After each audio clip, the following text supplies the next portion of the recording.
এই সংসারে এমন অনেক মানুষ আছেন যারা এটা চান যে সবকিছু তাদের ইচ্ছা অনুসারে চলবে এবং সেই চেষ্টাই করতে থাকেন।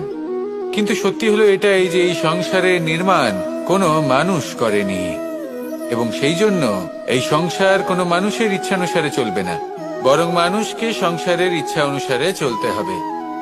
যদি আপনার জীবনে এমন কোনো পরিস্থিতি আসে যাতে আপনি হয়তো দুঃখ পেলেন, কষ্ট পেলেন এবং সেটা বদলাতে চান, তাহলে তা বদলানোর চেষ্টা করুন।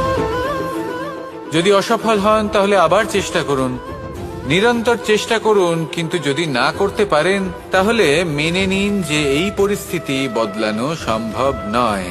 সেই পরিস্থিতিকে বদলানোর চেষ্টাকে ত্যাগ করে দিন। যদি চান তাহলে সেই পরিস্থিতি থেকে দূরে চলে যেতে পারেন, কিন্তু নিজেকে প্রসন্ন রাখুন।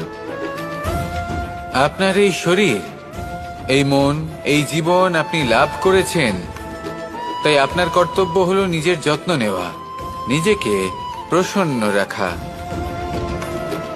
আপনি যদি নিজেকে প্রসন্ন রাখেন তাহলেই এই সংসারকে আপনি প্রসন্ন রাখতে চেষ্টা করতে পারবেন। তাহলে প্রসন্ন থাকুন আর মনে এই প্রসন্নতা নিয়ে বলুন, রাধা রাধা।